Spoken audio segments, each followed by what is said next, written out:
Welcome to the Roaming Yeti podcast, where we share stories and tips to inspire you to roam your neighborhood and the world.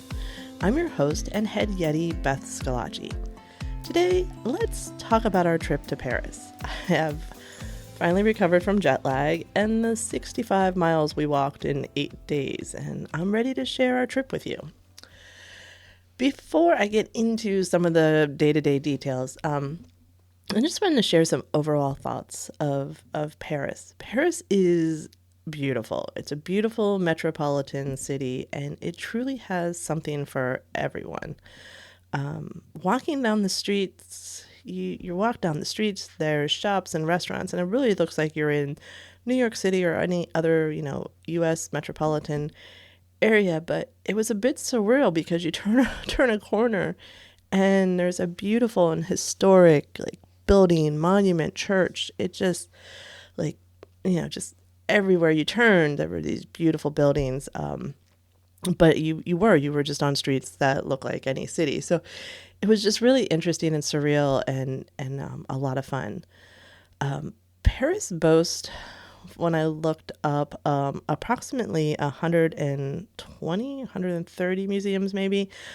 We saw 3. So I guess we'll have to go back. And you'll be glad to hear, if you listen to the preview podcast, about my Duolingo issues and learning about unshots, cats. I did see unshat, but we saw many more dogs than cats. But they put cats on a lot of their merchandise, so I just had to buy a pencil case that had cats and Paris symbols on it for my journaling supplies. It's very cute. But speaking of dogs, we had the best time watching dogs. We had fun watching dogs and children while sitting at cafes. But first, the dogs. The way they're so intent on their owner. They just sort of ignored anyone around them and just paid attention to their owners. And it was just really fun and fascinating to watch because we have an overly friendly black lab who it was just funny to see the sort of difference. And again, I don't know if it's a Paris thing, it might be a city thing, I'm not sure. But just to see how much the dogs were attentive to their owners and weren't trying to pull them all over the place was funny because we have a dog that pulls us everywhere. And like I said, we loved watching little kids too. They would have scooters that they'd stand on and the parents would pull them along, which was definitely an efficient way to keep the kid moving on those busy city streets. So it was fun to watch those things when we were at cafes. The other thing we also watched was how people carry their baguettes as well. So we had fun while sipping coffees or adult beverages or sodas or tea while watching people. So from watching YouTube videos, I learned that the magic phrase in Paris and probably all of France is bonjour. And boy, did that prove correct. I like to say hi to people when greeting or making eye contact. So this was pretty easy for me as long as I remembered to say bonjour and not hello. But it definitely made a difference in how people responded to us. Of course, based on my accent and pronunciation, they often knew we were American and would often just begin speaking English. But those that didn't, and we would, say parler anglais, and they would always, a lot of them would say, well, they knew a little bit of English, and we're like, okay, well, let's see where we'll figure it out. They always spoke perfect conversational English. I don't know, I'm guessing they're maybe a little self-conscious, but we always assured them that their English was much better than our French. And we were able to get around a lot. We really didn't have many language issues at all. So just some of my overall thoughts from being in Paris. And now let's dive a little bit into the trip itself. I'll sort of give you a day by day what we did. And we started the trip at Disneyland Paris, but I'm going to save that for its own episode. And so stay tuned for that because that really requires its own conversation. So we'll jump forward to the first day in the city. We did take an Uber from our Disneyland hotel to our Airbnb. We did have an Airbnb. We decided not to do hotel in the city. And our Airbnb was located on the border of district. I'm going to call them districts so I don't butcher the names. District 10 or neighborhood 10 and 13. I mean, 3. Neighborhood 10 and 3. Sorry. We were given by our host 2 different key codes to get into the courtyard and then into the building where our apartment was.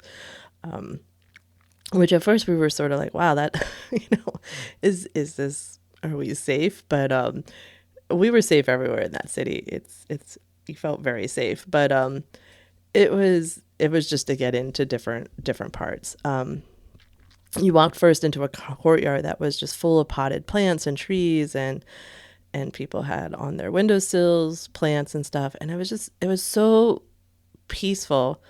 And after a few nights in a busy theme park hotel, it just felt so nice and calming to walk into that courtyard. It was peaceful and quiet, and it was really hard to believe that the hustle and bustle of the city was just on the other side of a wall. It was a very true European experience for us rather than just a hotel lobby.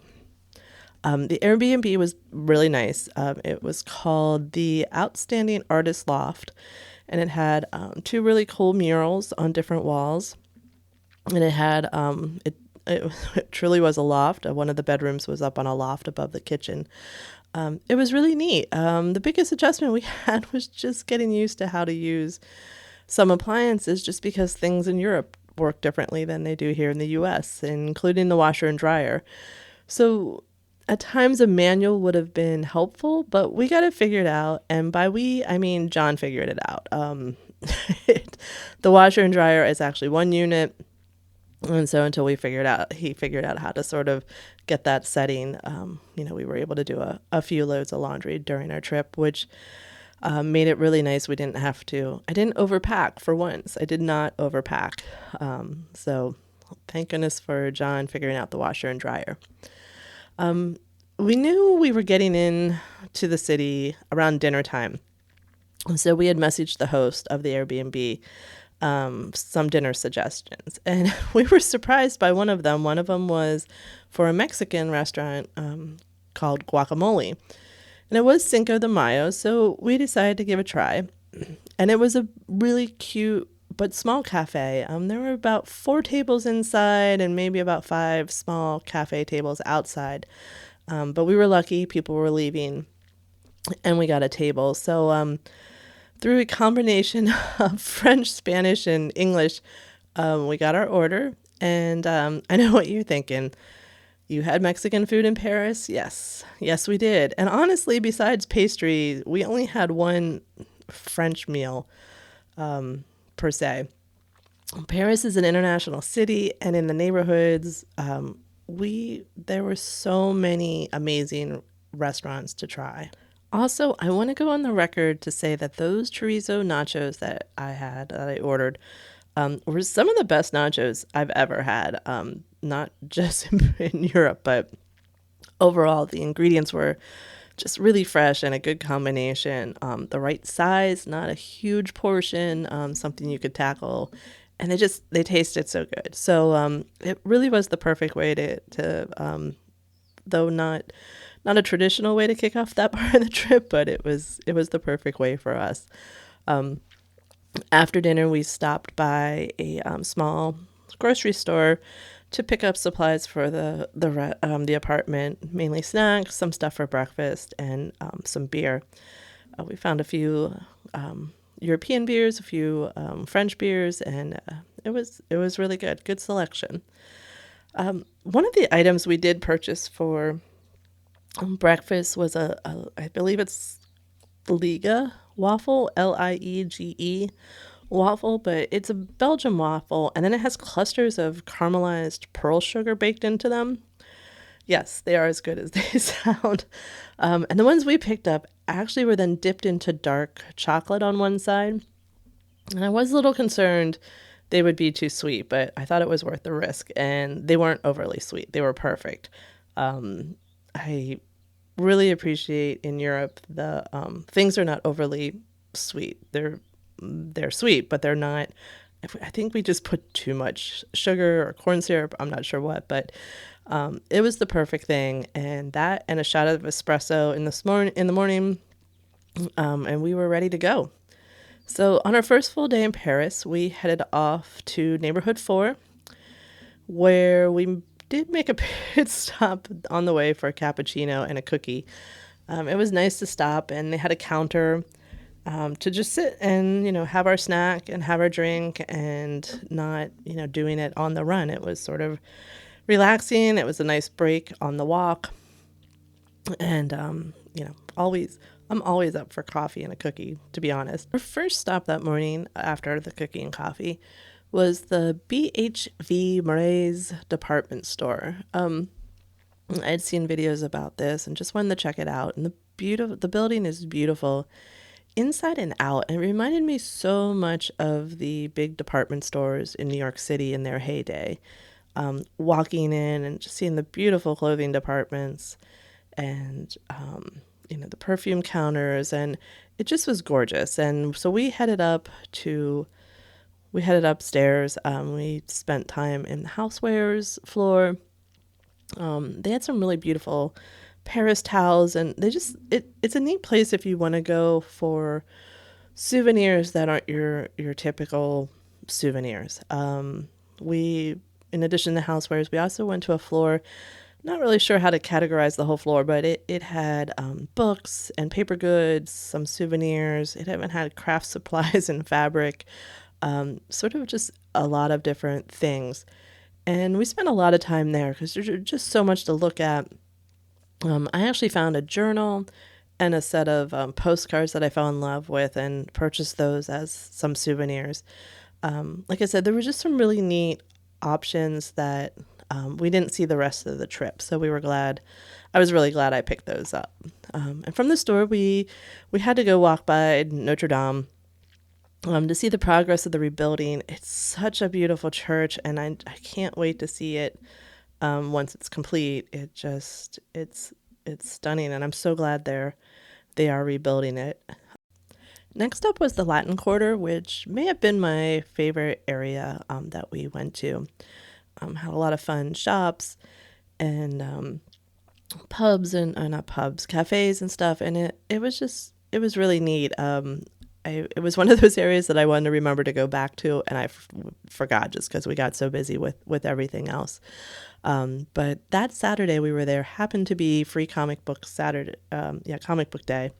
So we were on a mission for comic book stores, which we knew were in that area, and it was a pretty easy mission. And there were a lot of different comic book stores. Some had different specialties of the kind of comics they had. So it was really interesting and fun to walk in and out of a bunch of them.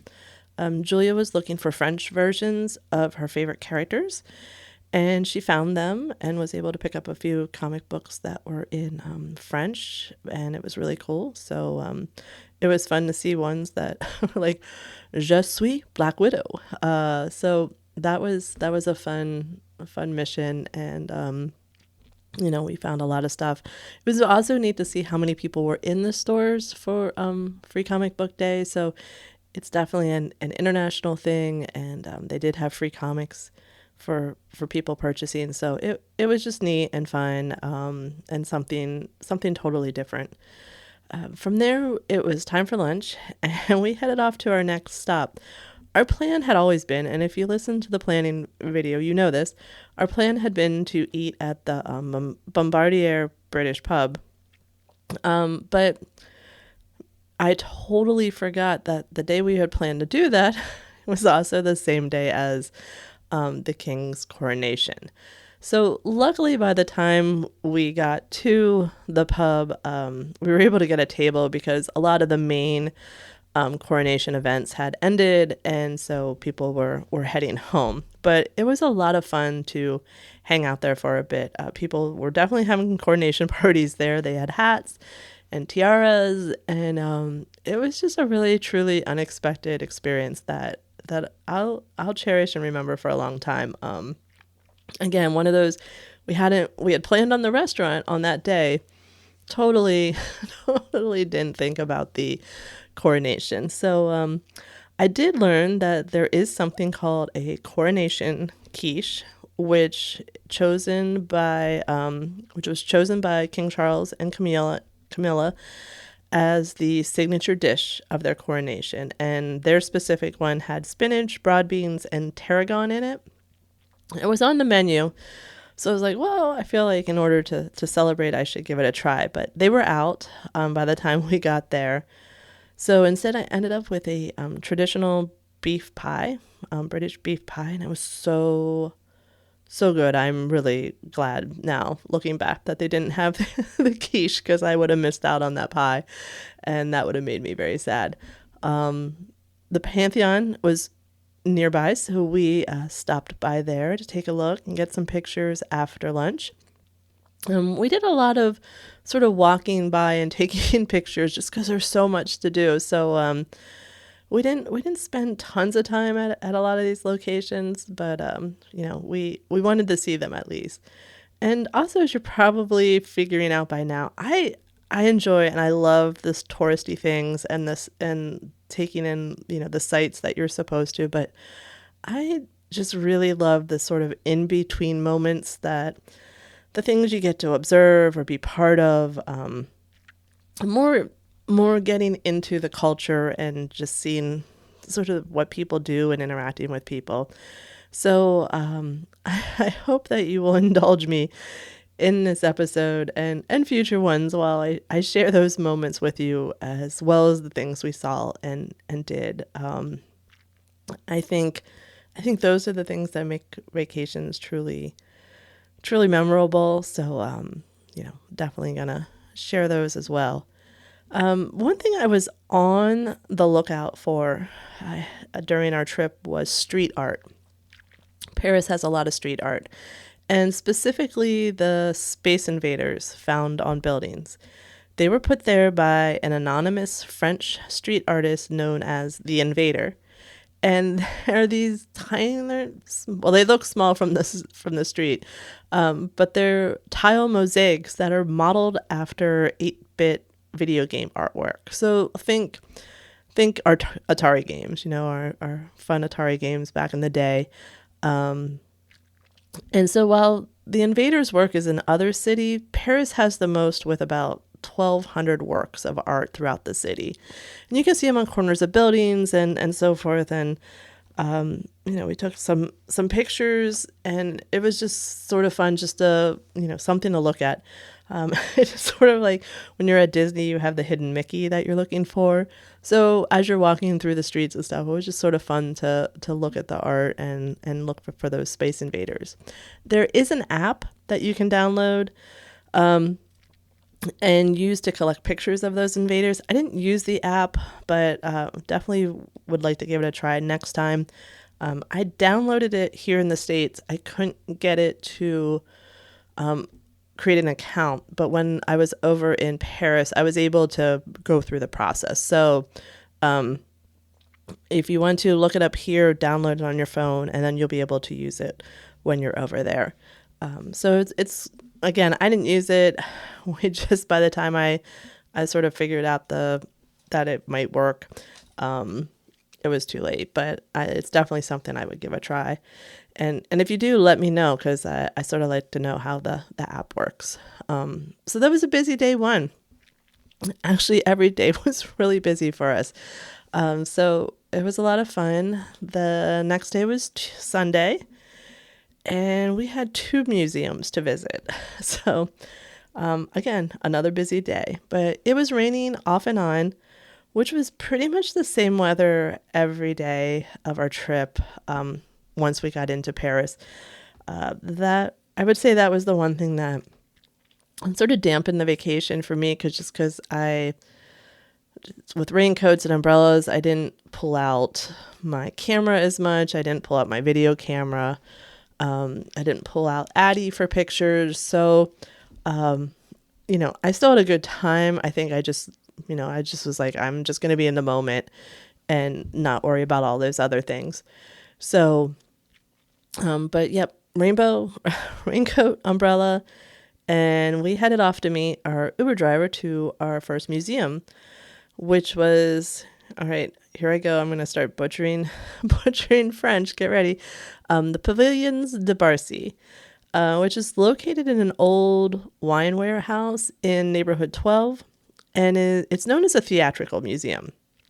And so this museum, and I mentioned this in the pre-planning one as well, but we found out that season 32 of The Amazing Race had a roadblock challenge playing the carnival games here at this museum.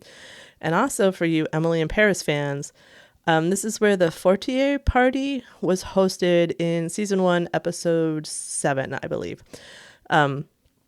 The museum consisted of 4 parts. There was the gardens, which was just this cool courtyard with plants and trees, and then sculptures and a lot of like head bust up in the sort of window areas. There was a Venetian room, which had, I don't want to call them I don't want to call them animatronics because it wasn't Disney, but they were, animated figures, and they would sing opera and stuff. And it was just really, really neat to watch. The Fairground Art Museum and the Theater of Marvels.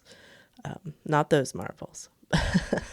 But going in, we knew the tour was only in French, but we just had to check it out when we saw the pictures and we knew what it was about.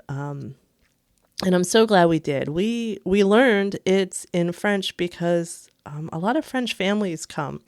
It's not always foreign guests who know English, and the kids are younger and they don't understand enough English yet.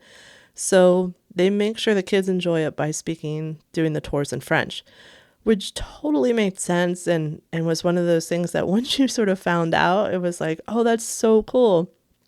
Yeah, they should be included much more than we should be included. We'll figure it out. Sometimes in the summer, they do offer English-speaking tours, so check on their website to see if one's available. We were given a booklet with English explanations of the main attractions. The tour guide also spoke English from time to time, and she was so happy to answer any of our questions. She'd come over and talk to us, sort of one-on-one. Because I think there was only one other English-speaking party in the tour. So, and our guide, I do wish I understood French. She was so energetic and animated in her storytelling that it was fun to watch her, even if we had no idea what she was saying. But it was a really neat tour. There's statues that are animated, like I said, and sort of singing, doing opera. There's carnival games, different carnival games, and there's some rides there, some carousels. We were able to play some of the games and ride some of the rides, and mainly the carousels. One was actually a pedal-powered carousel, so it looked like bikes, and I didn't do it because my motion sickness was not gonna do well on that. But it was cool. They got up on these bikes, and as they pedaled, the carousel went around faster and faster. And these things are just in perfect condition. I'm not. We didn't get dates on everything, but I mean they're definitely older. And it was just the care that they take to preserve these things is amazing. And I know people aren't going to call these works of art, but the horses on the carousels were gorgeous. We learned the difference between, I think, a German horse and, different. It's just the detail that went into building these things. So it was very cool. They host private parties there, which I cannot imagine how amazing that is to attend one. It's a really cool place. If you're a fan of amusement parks and themed entertainment or just something different, this museum is really a must, I think. We had a lot of fun, and it was I've been to art museums before and stuff, and so while the Louvre is cool, I had never been to a museum like this. Like the closest I've been to something like this was a backstage tour at Disney to see like some of the rides and stuff. But yeah, this didn't compare. This was just super cool. So if you're into that kind of stuff, definitely put this at the top of your list. Check their website to see if there's an English speaking one. If not, don't keep yourself from going. You can figure it out, and they will, they guide you a little bit too. So after the tour, it was lunchtime, and we ended up walking a couple blocks, and we found sort of like a promenade of shops and restaurants. And we sort of started checking menus and stuff, and we found one called Frog, and we popped in there to eat just based on the menu. Well, we come to find that there's also a brew pub that brewed their own beer, so that just made it a bigger win. If you don't already know, I'm a craft beer drinker, and I'm always on the lookout for a beer that is local to the area we're in. I like wine, but wine and I don't always get along, thanks to some acid reflux and heartburn issues. So I just tend to stay away from the vino. It's you just never know. But beer is and the more local a beer, the more excited I am to try it. So I will say the interesting thing, as sort of an aside, is, we were talking to the waiter, and he was actually saying that he helped brew the beer, and he got really excited about talking about it. And we talked to a few other servers throughout the trip, and they were always so excited to tell us about a Parisian brewed beer. And they just had such a sense of pride about it. And it was really, really fun and interesting because, I'm sure most people come and they want to have champagne, which isn't produced in Paris. And, they want to have wines that are from, the countryside and stuff. And I think there's just such a sense of pride that they have this local product in this beer, that they're really proud of it. And they should be. The beers we had were very good. I was very impressed and very happy, and look forward to going back and finding some other ones. But so we had a great lunch at Frog. We took a longer than expected walk to the metro station, which became a common theme for us. Google Maps just sort of did us wrong on this trip. It had us believing things were closer than they were. I'm not really sure what was going on, but yeah, a lot of times our walk to metro stations were a lot longer than we thought, or we'd get turned around. But we found it. We did walk through a really cool park while we were sort of lost, but at least we got to see something different.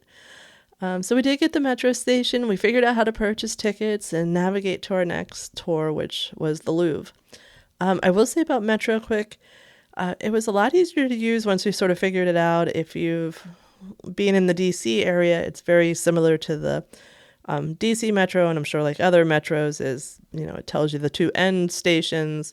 So whichever one you're going towards, that's, the one you go to.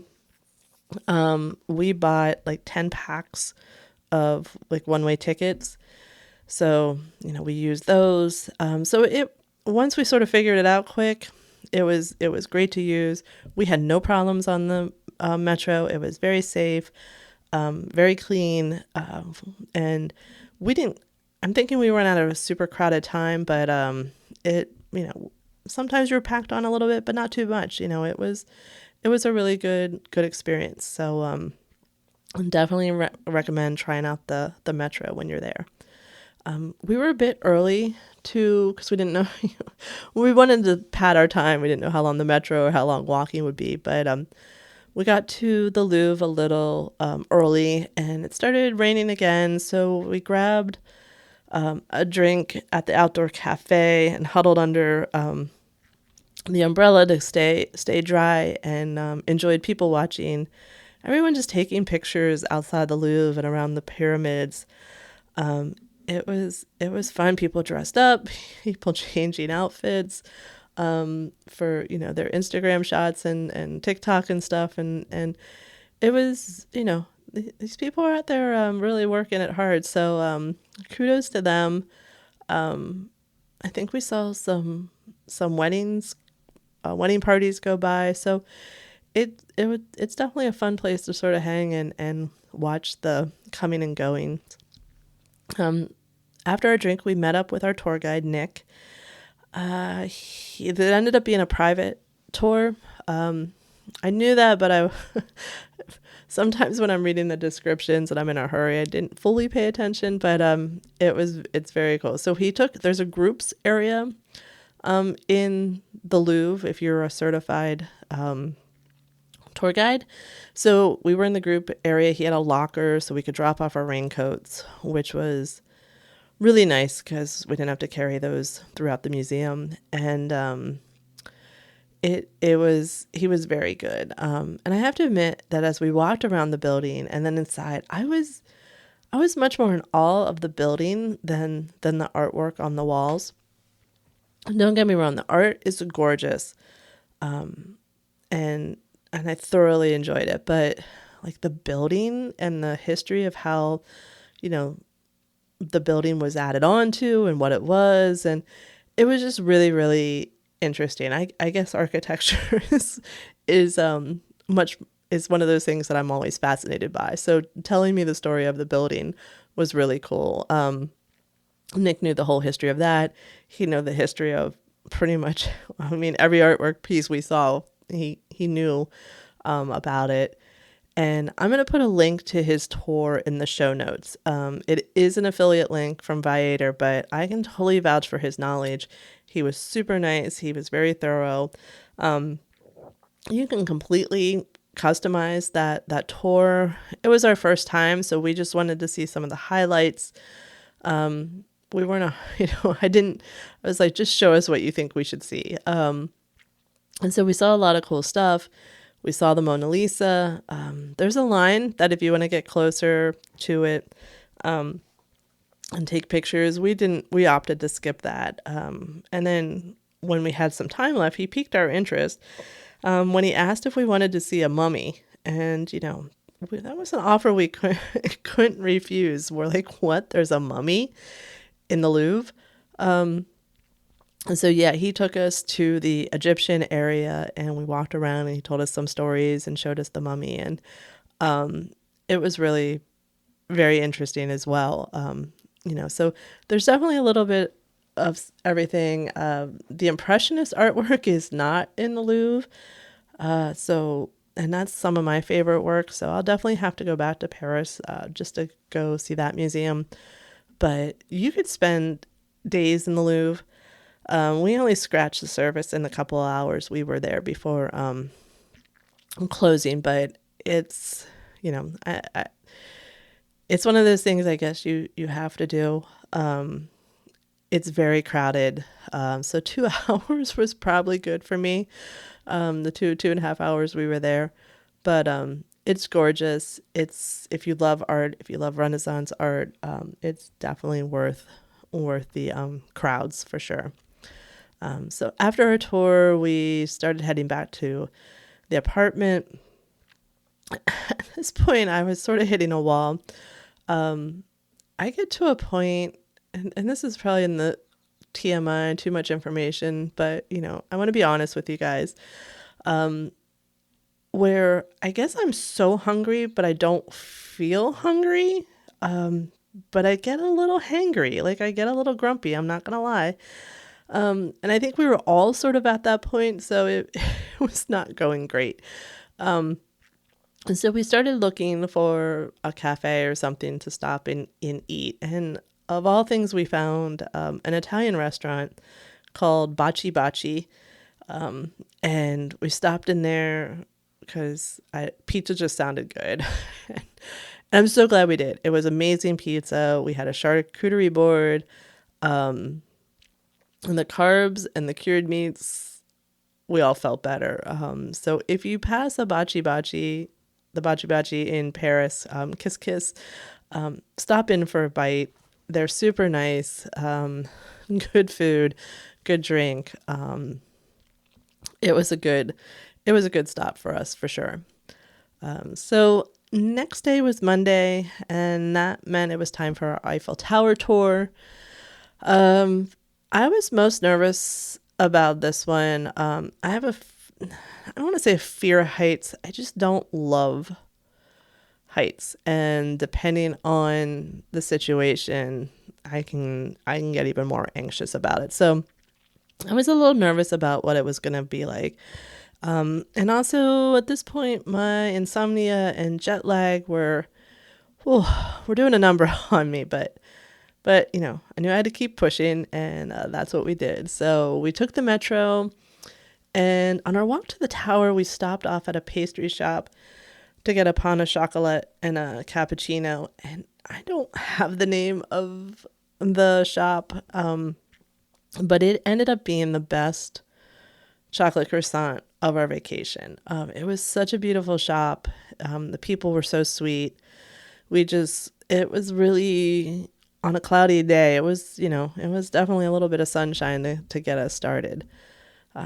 Luckily, it was cloudy, but the rain held off for the day, which felt like a small miracle given we were going up into the Eiffel Tower and a riverboat cruise. So thank you, rain, for just giving us one day of a break.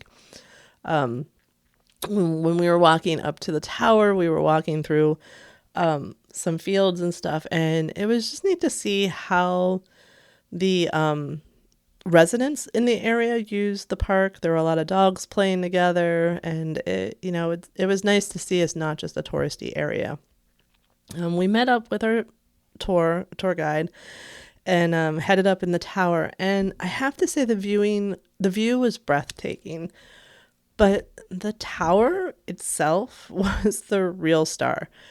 Okay, and I know Rebecca from Ted Lasso calls the Eiffel Tower a lamppost with a publicist, but it truly is an amazing structure. And the elevators are even cool because they don't go straight up. They sort of follow the curve of the tower, which was a really different experience. And I did well. Like I can't get close to the railings, but if I stepped a few back, I was good. The height was not an issue.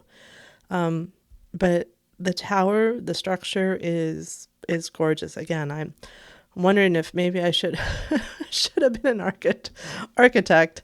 But we went up to the second floor, and after admiring the view and taking our pictures, we went down to the first floor and grabbed a snack. Where we actually grabbed a crepe. I had a crepe with Nutella, and it was as good as the view. It was definitely worth it. So the Eiffel Tower was fun. I think I personally enjoy looking at the Eiffel Tower more than I enjoy being up looking off the Eiffel Tower, if that makes sense. But definitely worth the trip, and weren't too bad crowds. I think we were early. Included in our Eiffel Tower tour was a riverboat cruise with a glass of champagne. The cruise was such an unexpected treat. It gives you such a different perspective of the city and allows you to see the details of some of the bridges that you just can't see while you're actually on the bridge. So I definitely recommend a cruise. It was relaxing. The glass of champagne was a nice treat. It really, again, it let you see the city in sort of a different way. After the boat ride, we headed to the Pont Alexandre III bridge. It was quite a walk, and the crepe had worn off, so we had to stop at a floating art store / cafe for a snack. The bridge was beautiful, and it was really cool to see it from the perspective of being on top of the bridge after being on the boat and going under the bridge. So a lot of the detail, again, you see from the riverboat that you can't see while you're on the bridge necessarily. Pretty much it was then a quiet night at the apartment. We had done a lot. We had gotten up early, and so that was our Monday. Tuesday marked John and myself. It was our 25th wedding anniversary. So we decided to take a little slower stop because we knew what we were planning to do. Again, we woke up to rain, but that didn't stop us. We were off to neighborhood 18 and 19. And our first stop of the day was a floating bookstore on the, so I'm going to butcher this, the Canal de la Auric. Sorry. It had a cafe. It was a bookstore and a cafe. And with the rain, it just would have been the perfect place to just spend the rainy day sipping coffee and perusing their books. It was very neat. I just loved all the stores and cafes and restaurants that were on the rivers and canals and the floating ones. I don't know, it was just something very sort of romantic and cool about it. So our next stop was for lunch at the Paname Brewing Company. Again, they're a brewery, but they also had really great food, good beer, and we noticed this a lot. They also had an espresso machine, which I honestly wish breweries here would adopt this idea of being able to have a cappuccino either after a beer or with your beer. I did that while we were at Frog. I had a beer with lunch, and then I had a cappuccino afterwards. And it's just, I don't know, it's a really good idea. I wish we'd adopt that a little bit more here. So after the lunch, thank goodness, I was fueled up with some good food because we did a lot of walking. It was very hard on my knees and hips this day.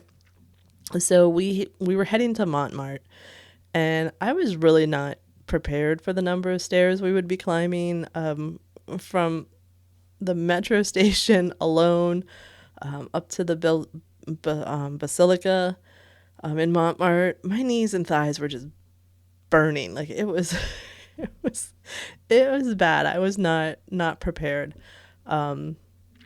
But we got up there for sure. But we stopped at a cute park to see the Wall of Love.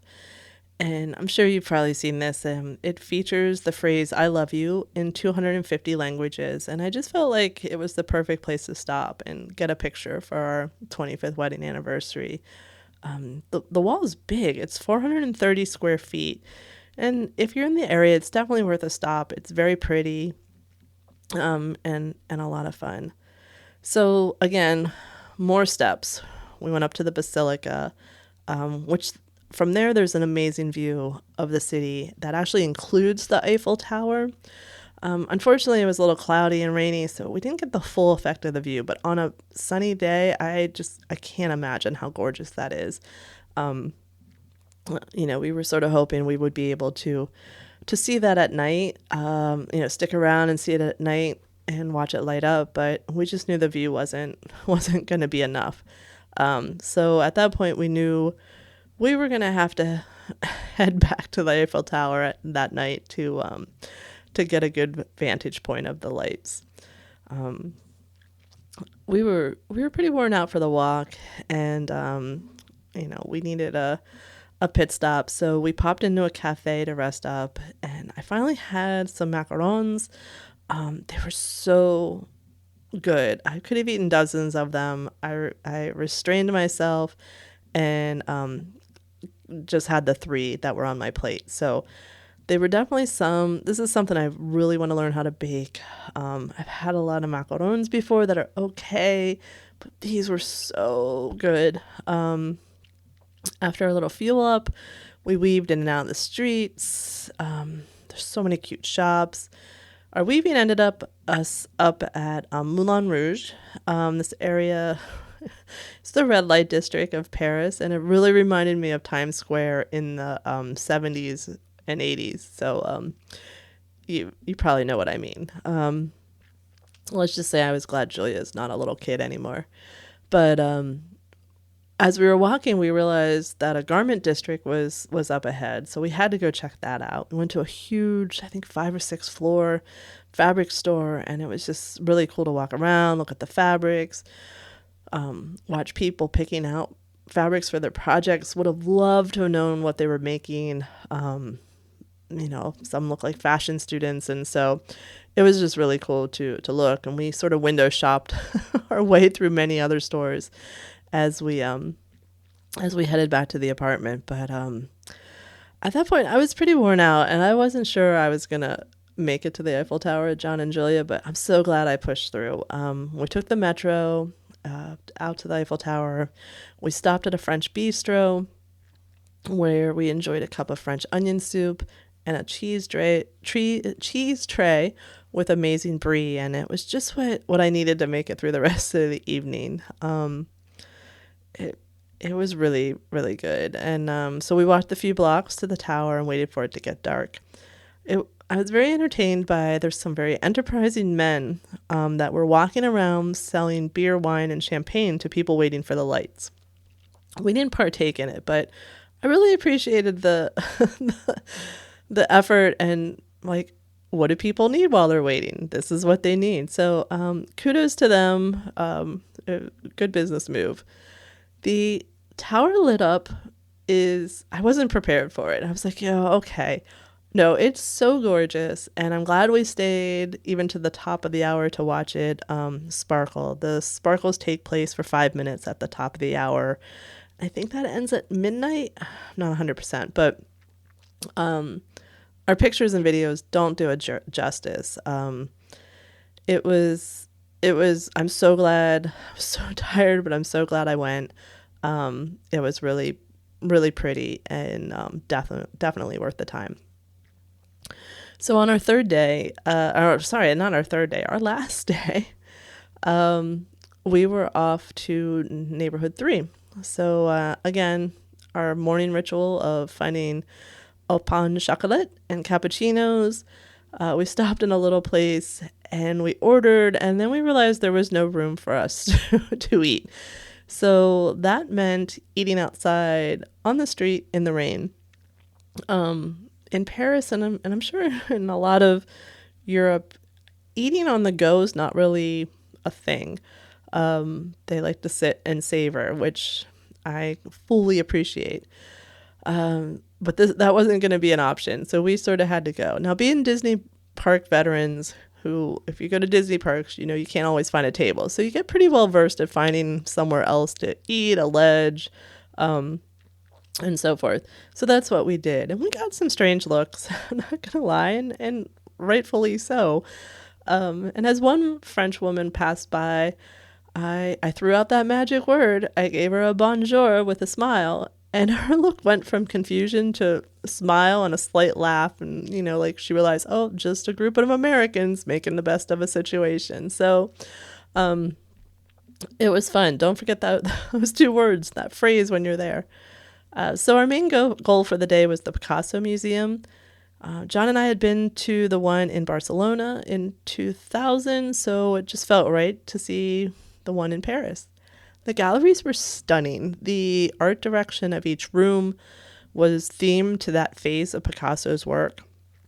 And I really enjoyed this museum, and it may be a hot take, but I liked it more than the Louvre. It was much smaller, more manageable, and not near as crowded. And I think because it was one artist's work and you could sort of walk through his career, I think the storytelling was a little stronger for me. I like a good story, so I like a good theme. So it was really cool. Again, you can easily do the whole museum in a couple of hours. And it was definitely worth the trip if you have time and, Picasso is intriguing, his artwork's intriguing to you. So after lunch, we walked around a bit more. We found the Defender of Time artwork, and then the Nicolas Flamel house, which is supposedly the oldest house in Paris, which was built in 1407. Like I said, there's a piece of history around each and every corner of the city, and you never know what you might find or where you'll find it.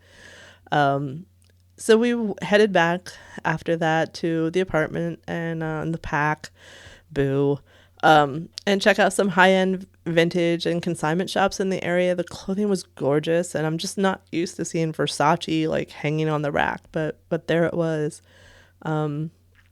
we walked around the neighborhood a bit more looking for a place to eat and actually ended up back at Guacamole for more nachos. And as we were eating, John looked up at Google Maps and realized that there was a canal a few blocks away. So we went and checked that out after dinner. We found more cool shops and cafes. So, we had to stop at a pastry shop, get dessert and breakfast. And it was just the perfect way to end our last evening in Paris. And the next morning, it was time to head home. And it was sort of a hard one for me. Usually I'm like, okay, let's go. I was like, oh, I could do more. The terminal, we were at a different terminal at Charles de Gaulle than I was on a previous trip through Paris. And it was beautiful. It had a huge duty-free shop, a hallway of like high-end fashion boutiques. It was gorgeous. And so we had some time to grab something to eat. I just couldn't resist a final cappuccino and pastry. This time it was a cream puff filled with chocolate cream. Delicious. I've been wanting to get back into baking more, and I think these French pastries just may be my next baking challenge to tackle.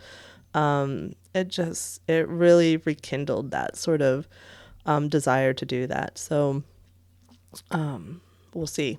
But it was a great trip home. Had a few hiccups. Let's just say I'm very happy we put air tags in our luggage. But yeah, everything we got home safely and made all our connections. So that's the important part.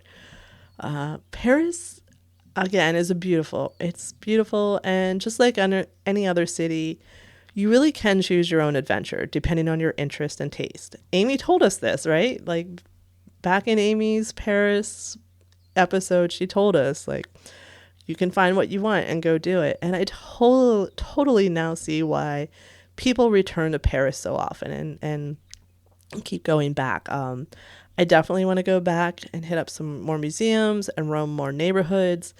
So definitely it was good. It was a good trip. It was a trip we needed. So thanks for indulging in listening to it.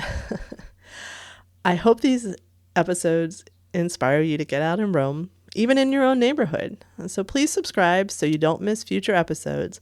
And if you like what we're doing here, please leave a review and a rating. Also, to help support us, please head to Yeti to shop to pick up some Roaming Yeti merch and sign up for our newsletter to join us in our monthly bingo challenge.